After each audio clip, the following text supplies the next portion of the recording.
I'm Dr. Ruchi Dana. I'm a medical doctor and a Stanford MBA. So I was born and raised in the Middle East. I was born in Libya. And then when the Libyan sanctions happened, our family moved to Dubai. So I did part of my schooling from Libya, part of it from Dubai. And for my medical college, I went to India. And then during my medical college days, I was working a lot on low-cost medical devices. I was really fond of innovating and working on new devices on my own. I was the first student of my university to get travel grants to go abroad and present papers, publish papers. I was really excited because it's usually the professors who get these grants to go abroad and present papers. And I really wanted to commercialize these devices. But what happened was that when I came back to India and I wanted to start my own company, I realized there was not enough people to support and guide. And that was back in 2007 and 2008. So even the startup ecosystem in India hadn't developed very well, especially in medical colleges. Even the best of professors didn't really understand the language of business. So it's a very high risk thing to actually leave the clinical profession and go and start a company and become an entrepreneur. So I decided to go for an MBA. I applied to various business schools. I got through into almost all of them. I got a full scholarship from MIT. But when the Stanford results came, I immediately chose Stanford, mainly because of the focus on entrepreneurship. And also Stanford has a Stanford biodesign program. So what happens there is that it's at the intersection of various disciplines. So you have doctors, engineers, lawyers, PhD students, MBA students, everybody comes together to solve for unmet clinical needs. So that was really exciting. So one of the best things about this program is that the kind of solutions that come out of it are really affordable. And they are applicable to the majority of the developing countries as well. So my team actually won the NIH grant from the US government. I led a trip to China and we worked on a lot of unmet clinical needs. And we worked on some ENT instruments as well. So that was really exciting. And since then, I've been involved in medical devices all through my life. I'm currently working on a low-cost robotic surgery platform. It's for it's developing intelligent, agile, and affordable robots, mainly for the knee replacement surgeries, which is a very common surgery these days, and shoulder replacement surgeries, hip replacement surgeries.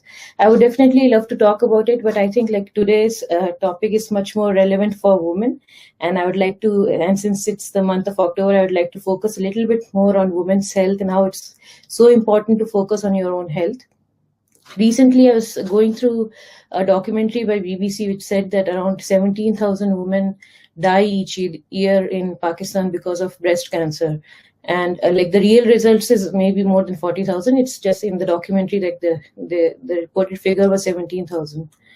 So if you go down to the deep cause of this death of women by breast cancer in Pakistan or in India or in the developing countries, one of the main reasons for this is it's almost like a taboo subject to talk about breast cancer and talk about these things, especially if it's a young female and she feels a lump in her breast. It's very difficult for her to convey the message to her family.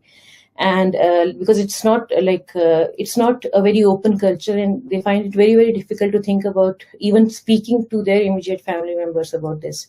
And once the family members come to know, maybe the mother comes to know, she hides it further from the other family members. So it's a very, very difficult situation in which these women find themselves in.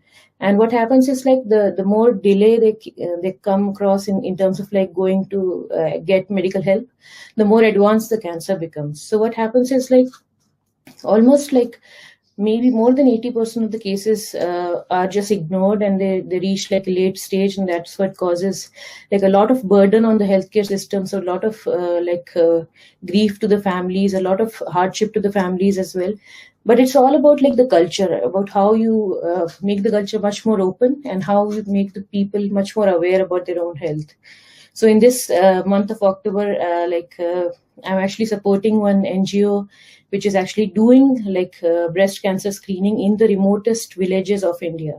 And how they're able to do it is because of a new advancement in technology. They're using AI to actually screen the women in the villages itself. Because what happens is once a woman comes to feel a lump and she wants to go for a mammography, what happens is she would usually she would have to leave her kids behind and go to the city and get a mammogram done.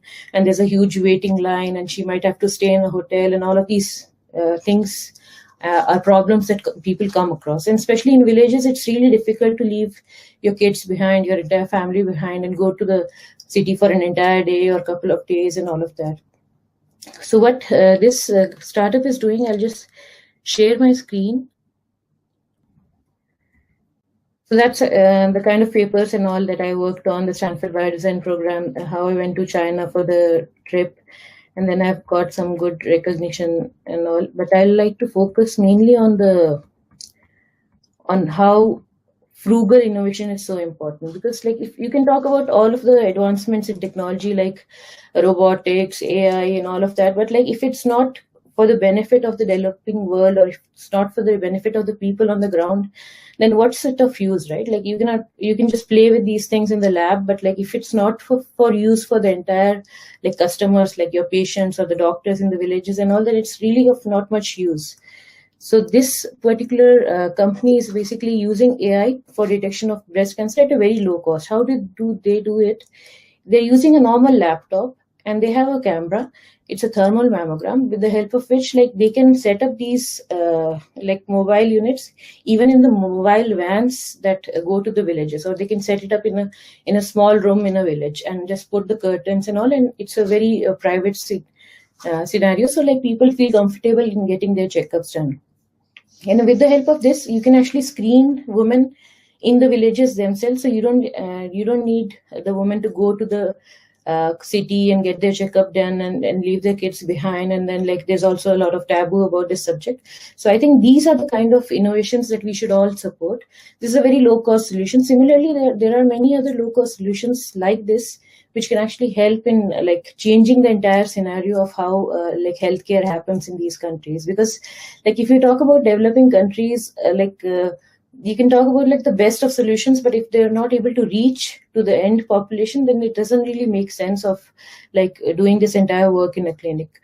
Because what happens is like there was a recent study about how Google was using AI to actually diagnose diabetic retinopathy and all, and it was working perfectly. But when it came to a clinical situation, it didn't really work, because like the situation in the clinics is completely different than what happens in the lab. Because in the lab, you're working with perfect pictures, perfect images and all of that, and you can really do something. But if when you come to the clinics and you rely on like the nurses or like the compounders and all to take the images would never be the best of quality, right? So the AI would fail in such situations. So it's really important for us to understand the scenario. And also if there are some audience like who come from corporates and all, it's really important for corporates and governments to support such projects. Because like even if we have like young entrepreneurs who want to solve this situation, it's really important for those young entrepreneurs to cooperate with the corporations or the government or hospitals and all to make their startups a success. Because like you can dream about things and dream about solutions, but if it's not being like replicated in the real world scenario, then these things don't really actually work. Because like the clinical way how these images work is completely different than what happens in the lab. So I'd request like all the corporates that are there looking at this slide, please try to understand that it's like there's so many dreams that these young entrepreneurs have, when it's really important to have like them pilot in the corporates, have pilot projects with the hospitals, with the governments for maybe 3 months, 6 months, something like that. But like that would actually bring about a lot of change in the entire ecosystem, not just in the startups ecosystem, but even in the healthcare ecosystem. Because like if you ignore such diseases like breast cancer, and if you wait for it for the last stage, like stage 3 and stage 4, then it becomes a huge burden on the families, on the hospitals, on the entire economy as well. So it's really important to try to support such young and frugal innovations. So this is a slide on frugal innovation. So if you talk about like the best of solutions that actually work in these villages or the rural areas of the developing countries, they are the solutions that focus on one core problem. You don't have to have like so many solutions for so many things. You just have to focus on one small little problem and work on a solution for that problem. Because it's really important to focus on that unmet clinical need which is there, and that's how you'll actually get the customers, get people to use it, get the right kind of adoption as well.